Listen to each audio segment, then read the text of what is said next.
திருவள்ளூர் மாவட்டத்தில் நடந்து போய் கொண்டிருக்க குழந்தைய ஒரு காமுகன் 5 நாட்களுக்கு முன்னாலேயே கசக்கி எரிந்திருக்கிறான். இன்னைக்கு வரைக்கும் தமிழகத்தில் அவன் கண்டுபிடிக்கப்படவில்லை என்றால் என்ன நடந்து கொண்டிருக்கிறது என்பது எல்லோருக்கும் மிக மிக வேதனையாக இருக்கிறது. ஆனால் இதையெல்லாம் கொஞ்சம் கூட கண்டுகொள்ளாமல் வீட்டுக்கு போங்க, பாஜக பத்தி பேசுங்க, அதிமுக பத்தி பேசுங்க, நீங்க ஓட்டு வாங்குங்க, உறுப்பினர் சேருங்க, 2.5 கோடி பேரை சேருங்க, இப்படித்தான் முதலமைச்சர் பேசிக் கொண்டிருக்கிறாரே தவிர தமிழகத்தில் உள்ள பிரச்சனையை என்றாவது பேசுகிறாரா?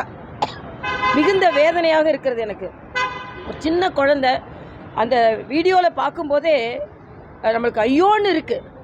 ஆனால் அதை பற்றிலாம் கொஞ்சம் கூட கவலைப்படாமல் இன்னைக்கு முதலமைச்சரோட பேச்சுக்கள் எடுத்து பாருங்க.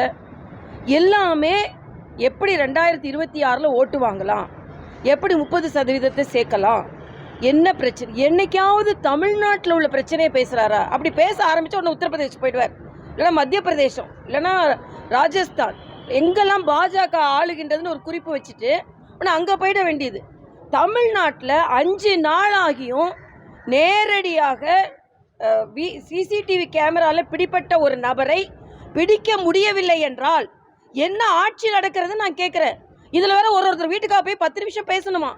10 நிமிஷம் பேசுறதுல மக்கள் என்ன கேள்வி கேட்பேன்? நான் மக்கள்கிட்ட கேட்குறேன். 10 நிமிஷம் திமுக காரங்க அவங்க வீட்டுக்கு வரும்போது அஜித்குமாருக்கு என்னாச்சு, அண்ணா யூனிவர்சிட்டியில் என்ன நடந்து கொண்டு இருந்தது, இன்னைக்கு திருவள்ளூரில் அந்த குழந்தைக்கு என்னாச்சு, குழந்தைங்களை எதுக்கு கீழே படுக்க வைக்கிறீங்க, மருத்துவர் இல்லாமல் மருத்துவமனை ஏன் இருக்குது, ஆசிரியர்களே ரோட்டில் போராடி கொண்டிருக்கிறான்னு கேள்வி கேளுங்க.